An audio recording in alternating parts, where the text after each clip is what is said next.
love sweet got it back yet. Lobster's a 10 I told you grab it. Hey, welcome to Lobster Magnet and Friends, and we've got my buddy Goro. Yep, and that's Avul at the end and Lobster. Yep. Yeah, just slowly planning the instrumentality project. Yeah.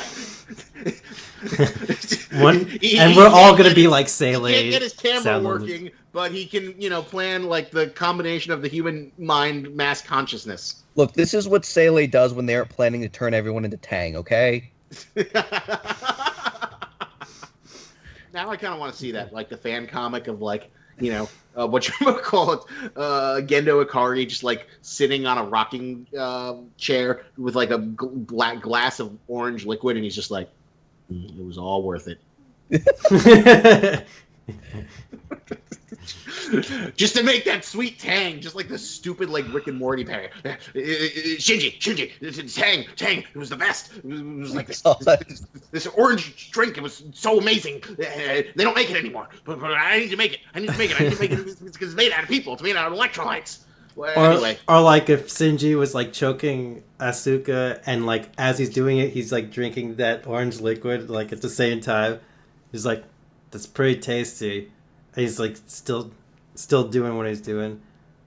I don't know. I like the idea of the Rick and Morty. And now I kind of want to see a fan comic of that. But anyway, okay. So we are here not to talk about Rick and Morty. We are not here to talk about Evangelion. We are not here to talk about turning into people into instrumentality tang. We are here to talk about One Piece. So guys, yes. What do you think of this chapter? Now we've got what do you think of good old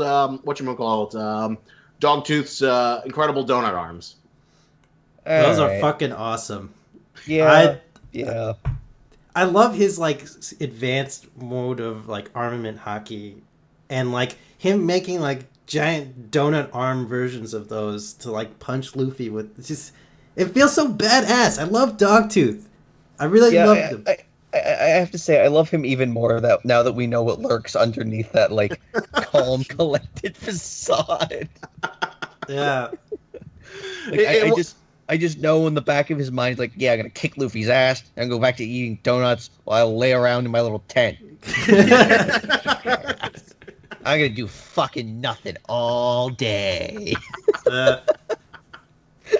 It's something that's very relatable. Yeah, I definitely did appreciate the although there's one thing I want to see if either of you have an explanation. What the hell was Luffy's insight that he learned, his critical insight into fighting on par with Dogtooth? Like, was it the fact that he is just like his observation haki gets turned off when he's got or it's something he has to turn on and it drains him, or it was the plate is definitely one of those aha, now I know what I need to beat you, and I'm glad that kind of played it it's okay, fine, and then he just turns it back on and continues to proceed to kick Luffy's ass. I don't know. There was two things. There was two things. I know. I know what happened. I know what happened. All right, let's hear in the chapter, first of all, in the chapter, Luffy was like, "You're not invincible," because the reason he thought he was invincible was because Luffy was punching him already with armament haki, and he was missing Dogtooth. Dogtooth was dematerializing, but what it really was that Dogtooth was predicting Luffy's attacks, and he was dematerializing before the punches even hit him. Yeah, but okay, I get that, and that's cool and all, because he's basically like a Paramecia who's as badass as a Logia, and we've been enjoying that. It's definitely very neat, but I still don't understand what Luffy did to hit him. Okay, and then the second part of that is Luffy discovered Dogtooth in his most vulnerable state. He's not calm and collected anymore. He needs time to refocus his mental fortitude or whatever to get into the prediction super. So how does that help him fight? That Luffy has to get his scarf off and laugh at him, and that's gonna that's his key to victory. Yeah, I think so. It's maybe is Luffy now trying to use his own observation haki? I honestly don't know what's going on. And like what I assume they're doing that specifically because they wanna stretch that and like I don't know, we'll find out eventually what the hell is going on, but you got to tune in. Well, that was my annoyance about the chapter. Like, I enjoyed all the Luffy Dogtooth stuff, and then it went like back to like, let's see what everyone else is doing. Oh yeah, because we gotta see Pound. Everyone loves goddamn Pound, the stupid fat old giant guy that nobody gives a shit about. But let's waste all this time on Pound because we need to give him closure. Fuck Pound. I think that's essentially what happened in this chapter. He got pretty fucked by, he was like, oh, please let me see my daughter. And then he got, like, smacked by, like, Mr. Oven Mitts general dude. And let me just make this clear. Is there anyone else that wants to see Brulee's nose broken like Usopp always gets his nose broken? She has the most irritating laugh of, I think, literally anyone who has a special laugh. Really? Like wee wee? Yeah. No, that is painful. Does it sound like that in the anime? I don't know. I don't care. All I know is it sounds high pitched in my head, and I hate it. That's fun. That's amusing that you find a laugh that you read is like really annoying. Oh. I can hear it in my brain. What the fuck? Yeah, that, just like that, and I want it to stop. Okay. That means it's an effective gag laugh. No, fuck you. No, Sholololo is an effective gag laugh.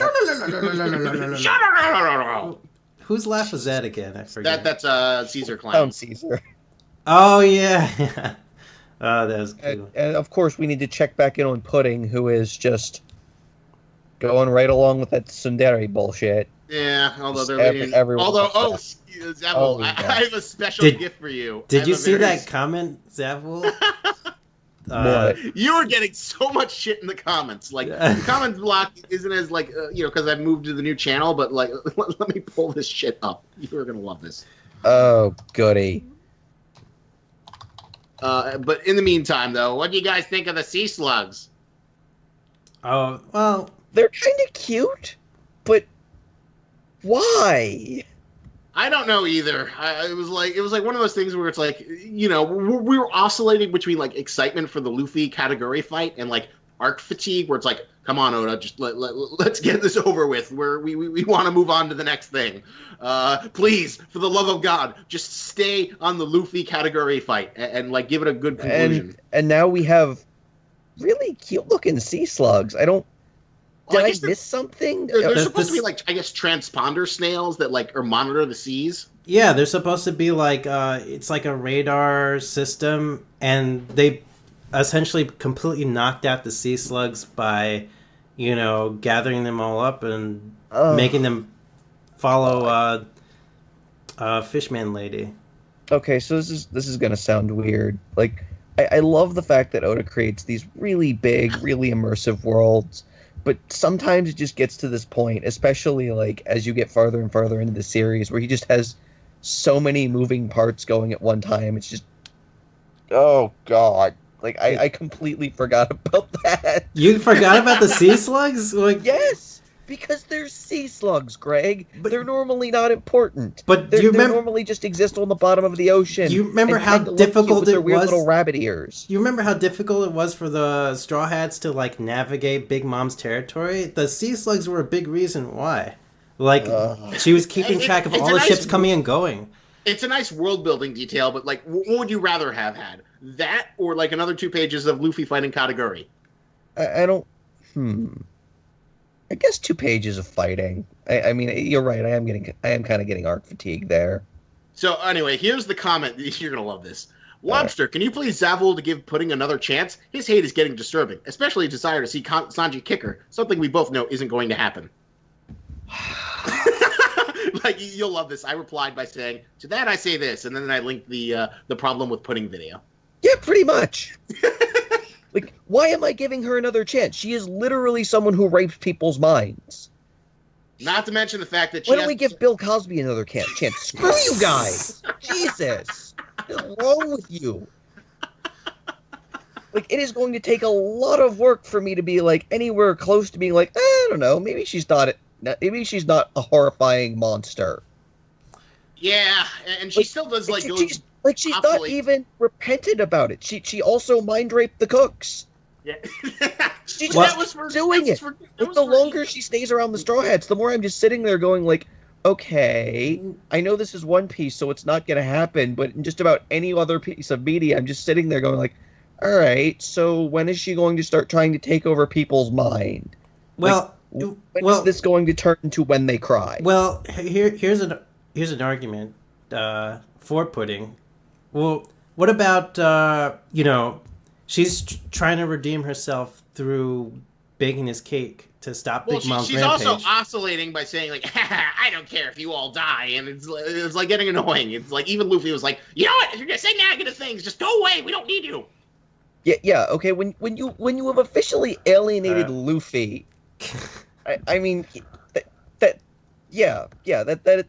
should be a good gut, like fucking post line thing.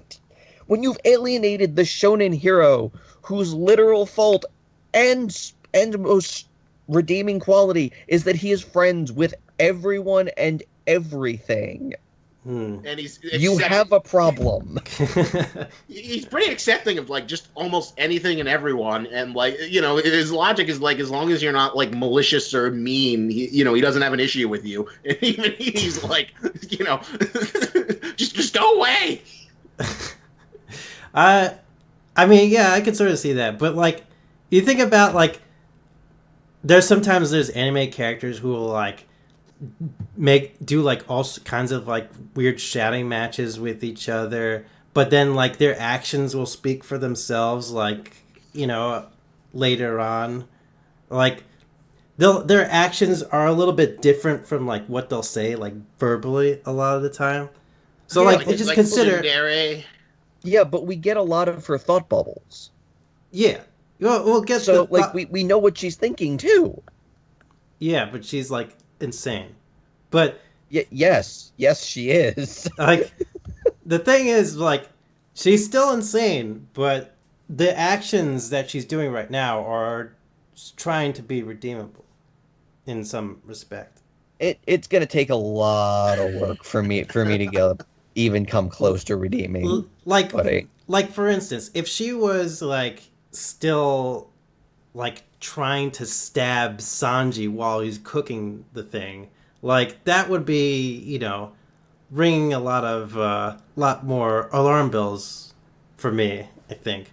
Like she was trying to like get a whole squad of like Big Mom's troops to like ambush and sabotage their own baking the cake thing to my other Sanji. problem is I really don't feel like she's like earned the redemption yet, like in the writing. She's basically gone from like violent monster that mind rapes people to just gushing over Sanji because he said one nice thing about her. It's weird writing, and it like honestly half of my problem with Pudding is literally the way she was written. Yeah, I think and I just do not like the way her character developed. I don't like the way that she was portrayed. I think it was kind of bad writing. I think that's a fair argument. I Yeah, think you could have like fair. you could have had her be like the sweet like little sort of silver lining to Sanji, because I thought those moments were great when Sanji was like completely in despair. He's lost the Straw Hats. He beat up Luffy. He has no one, and then she's like the only thing. It's like, oh, that was great stuff. Having her being twisted was also kind of an interesting twist. And I was willing to go with that.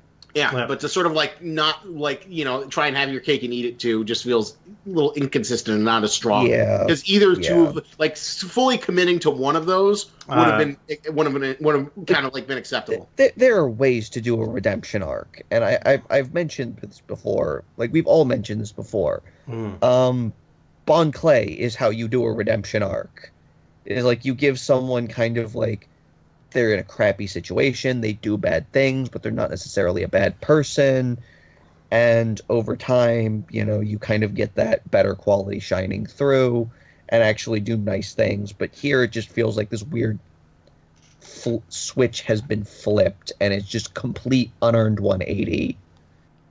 Because we don't even see her like liking Sanji. It was just like this one moment, and now all of a sudden she's just trying to be a completely different character. That doesn't feel well written to me.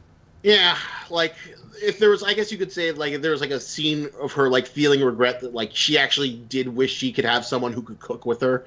You know, that would, I guess, would have sold it, like that she feels like some sort of moral regret about betraying him. Yeah, or even like again, we saw into her thoughts, and like right up until Sanji complimented her, she was like, basically like mustache twirling evil. If we had seen her, if we had seen her being like morally upset about doing this or ambiguous, like everyone hates me, so I might as well just do this because this is what my mom wants, or like, well, it doesn't matter if he's so nice to me now because as soon as he figures out what I am, he's gonna hate me like everyone else, so I'm just gonna kill him. Literally anything giving us some kind of insight that maybe she isn't the mustache twirling villain she was built up to be, or that she has some kind of multi-dimensional personality aside from just I'm evil and duplicitous, and then after I'm a tsundere with no real depth to my character outside of I'm now a tsundere instead of evil. Well, you know, it's interesting. I think Oda took a pretty big risk with like how he made Pudding's character arc. But I'm kind of glad that he actually made the steps to do something like that, even if it didn't work out like as well as probably he intended it to. Just I respect him for the fact that he tried something different with that. I don't know. I mean, he's done stuff like this before and it worked out really well. Like in Water 7, we got that arc where Robin does bad things. Yeah. Because she's being blackmailed, and like there is that big question as to whether or not she's actually a good person. And then we get that resolved, and we get this really cool arc where she like has a lot of personal issues resolved. We get a lot of her backstory. So we have all that. So we know it can be done in this series. We know he has the chops to do it. He just didn't in this case. Yeah, he sort of had like, you know, who knows? Maybe one of the editors who was under he was working under was like, you know, it's really hot. You know what the kids really love? Fucking yandere. Oh God! I mean, you're probably right. It is fun to like blame some of the iffy story decisions on like, you know, the editorial committee, because Oda does have a pretty good track record, and you're right, he did it better with like Nico Robin had a good like sort of redemption arc, and Bon Clay is another example. And you know, Bon Clay is like, it's set up by the fact that like when he's first introduced, they're friends with him, and you know, even despite that they're on different sides, when they're introduced again, he's friends with them, and then he like, you know, goes to all-timer status when you see him in Impel Down. Yeah. But I still like the idea of like, how do you do a redemption arc for someone who's like actually still sort of completely sociopath or like insane? You give them at least some kind of moral ambiguity where they have some kind of redeeming quality. You introduce something about them that isn't completely reprehensible, and build from there. The dumb argument that like people would level is that, oh, she got redeeming because of the fact that she was bullied because of her third eye. But again, that shtick feels a little bit forced because of the fact that like Big Mom's gimmick is that like, you know, she's gonna screw everyone in the world and have this like mutant family. So why does she care about her three eyes when she? Yeah, as a reminder, like, I was gonna say as a reminder, we have what, Pound. She had sex with Pound, and that was perfectly fine. But the third eye is what weirds you out. Are you serious? I don't buy it. Yeah, she has a fisherman daughter.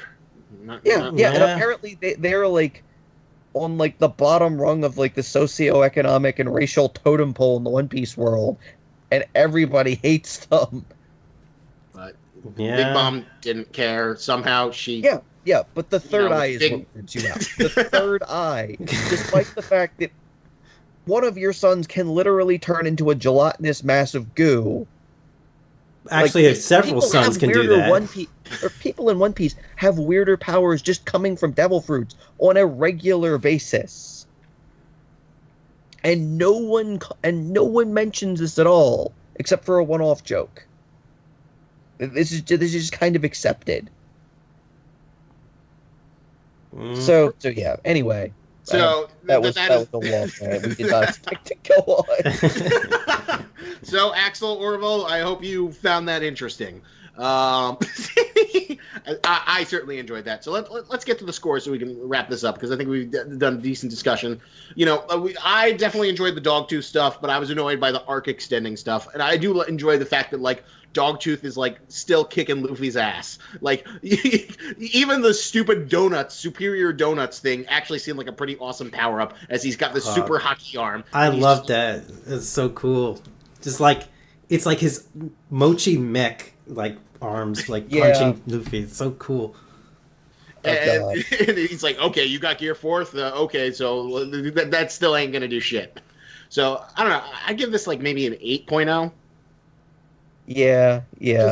Because like, even Only if the... 8. Because, okay. well, I enjoyed the fight between Luffy and Kataguri. I'm not super sold on the explanation of like why Luffy's like able to like do something now when he wasn't. I'm hoping there's a little better later on. Who knows? Maybe someone in the comments will have like some sort of better explanation of Luffy's big revelation. And I'm also annoyed by the arc extending things. We don't need Oven. We don't need Pound.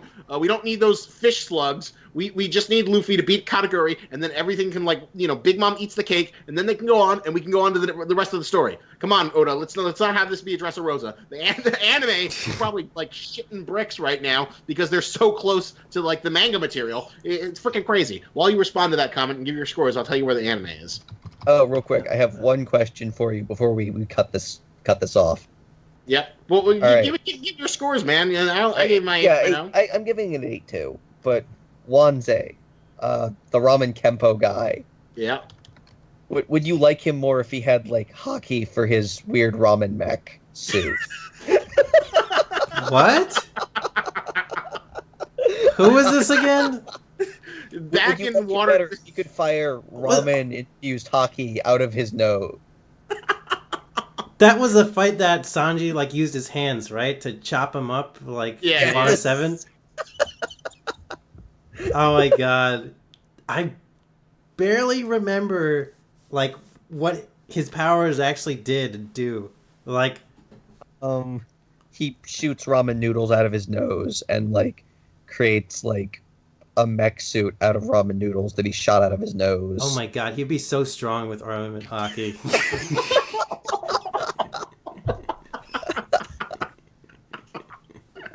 Maybe he needs to make an appearance in the New World. He needs a Bellamy redemption arc.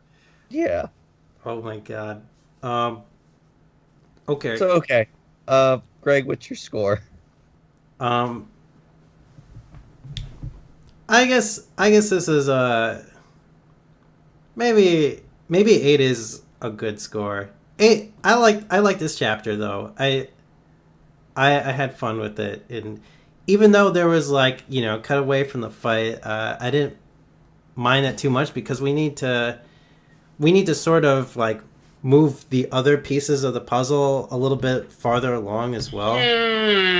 Well, I disagree with that, but it's interesting that you come on the same score and you sort of see our faults. Like, all right, so the anime is like literally up to the scene where Luffy's confronting Big Mom after he gets captured on the road after Sanji beats him up and he refuses to leave. Oh, where Big Mom actually captures Luffy? Yeah, and he's like in the book prison. Oh, yeah. Okay. So that's coming up in like a week or two. So they are almost up to the tea party. Like, holy crap. This is like a record for like like how cutting it close to they're doing it. Yeah. Okay, but here, let me I just want to say one thing about Luffy's observation of like um, the Dogtooth's observation hockey. So Luffy is like, I know you're not invincible now because, you need observation hockey in order to dodge my attacks and everything. So I think what Luffy is going to do, he's going to try and incite Dogtooth, like make him angry somehow. Or make him upset. Maybe. Like, the best thing I can think of is, like, he steals his scarf or something and then, like, shows his face in front of, like, maybe through one of the mirrors to, like, the rest of the Big Mom family. Maybe that I can see. All right, so we all ate across the board. Nothing to shill for this time, just because I don't think I have shilling privileges on this channel. I have to check in with Amazon, but I have something new to shill. Exciting news, things in the works. Oh yeah, legitimacy, woo! In time. So just give us a comment, especially you, Axel.